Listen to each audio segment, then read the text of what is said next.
My name is Alaka Lugonzo.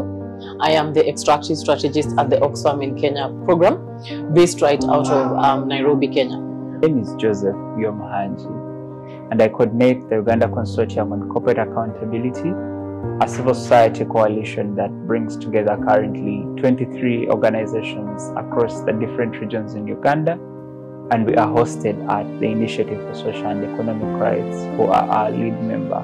Hi, my name is Carol Kiongura. I work for an initiative called People Powered, and it is about participatory governance or participatory democracy, where people literally have the power to decide and make decisions about things and issues that are very important to them. My name is Begeti Mbantini.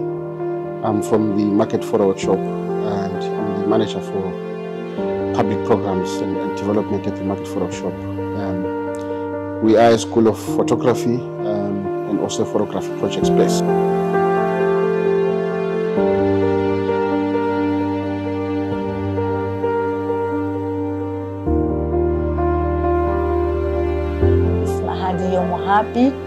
I'm from Klegstop. Klegstop is a small Anyana township surrounded by 11 shafts of mining, gold mining. Vision is justice and peace, and also Wamua and Makua. And like I'm all over. I'm an activist. My name is Edmund Kanamgazi. I work for Caritas Zambia organization. It's a faith-based organization based in Zambia. My name is Jacqueline Bukanda. I'm a senior program officer with Natural Justice. I work in the defending rights stream as a lawyer, a litigation and strategy specialist. I am Dr. Hardwick Mukwada. I'm Director General for Zimbabwe Disaster Relief Agency. I'm also the Chief Executive Officer for Chiazwa Community Ownership Trust in Marangi. So what we're currently doing under the Kenya program is I work under the Natural Resources pillar as a technical lead. So our work is based, initially the pillar is a very young pillar, as I mentioned. It's less than 5 years old. And when the pillar was starting, it's just when Kenya had recently discovered oil. So we're grappling, or the pillar is just grappling to see how we can be able to have conversations around compensation, conversations about land allocation, conversations around how the community is going to be affected by the natural resources and also benefit from the natural resources. For long we've had either people who are democratically elected, politicians and the likes, making decisions for people, for citizens, for community members. But I think it's really important for individuals to take a role and have the power to make binding decisions about the directions countries make or their countries make on issues on climate change or issues of mining, and even especially now on the issue of a just transition in energy. I think it is really critical to have the voice of individuals driving the process, driving the direction, and making binding decisions about what other directions our governments are going to take. These mining companies, by sabotage, because remember, we have something called SLP. Even these mining companies, they didn't come to the community. They must consult us before they mining. So now we don't know, maybe we are, because we are the poor community, they didn't come to us as community. But at least now as communities, we know that they must come.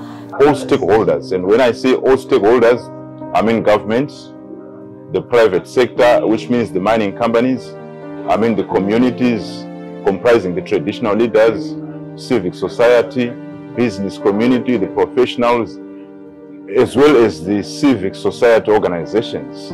So they have all to be on one page, and then any target can be achieved. And we all know, that part of the story of our mining communities is around pollution. And while it might not necessarily come to the fore in this exhibition, we have also other projects that we have managed to conduct as the Market Forward Shop, particularly in a township called Riverline, which is close to mining dumps in Johannesburg. And the stories that come from that community is around mines just being left there, and healthy issues that have come to the fore, around the effects of these dams, and them just being left without being taken care of, and without the communities being engaged in terms of how they can, avoid, all these diseases and health issues that have come up. We basically have what we are calling the ecological crisis, where the earth is crying for help, and the people who are mostly affected are the poor, the marginalized people. We're talking about the women and the men. They can't afford, or they can't access clean water, they can't access clean land, clean air. So many communities have lost their land, which has been given to mining companies to do activities. So there is loss of land. Also, when you lose your land, because many communities in Africa depend on agriculture, on subsistence farming, they also lose their livelihood. But if you look historically, it was colonialism that brought these commercial farming, commercial mining companies, giving them the people's land. So now again we find that it's happening again, where the governments of today are giving exploration rights, mining rights to corporate companies that are coming probably from the global north. This has impacted livelihoods, this has impacted also culture. This challenge has been around the corporate power that manipulates the regulatory function of government to ensure that mining is conducted in ways that adhere to the best standards to protect human rights. As a country, we are undergoing a review of our mining and minerals policy and legal framework. We've successfully reviewed the minerals policy, and as the Uganda Consortium on Corporate Accountability, we work to ensure that the principles of free, prior and informed consent are included in the minerals policy.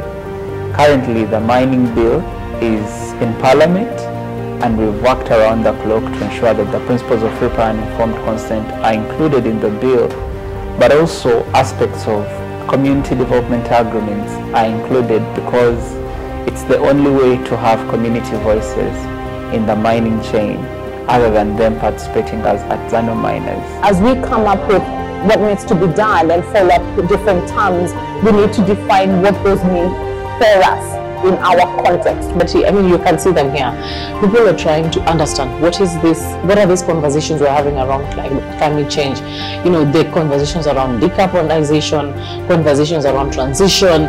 What else can we be able to do? So there's a push from civil society. I think civil society are out here trying to understand their role and their responsibility. But then we did not see any government officials in the room. So it means that then it's our responsibility as civil society to gain the knowledge to be able to put up a good case with government, because also governments are grappling with some of these issues. They may not know what to do simply because they may not have the education.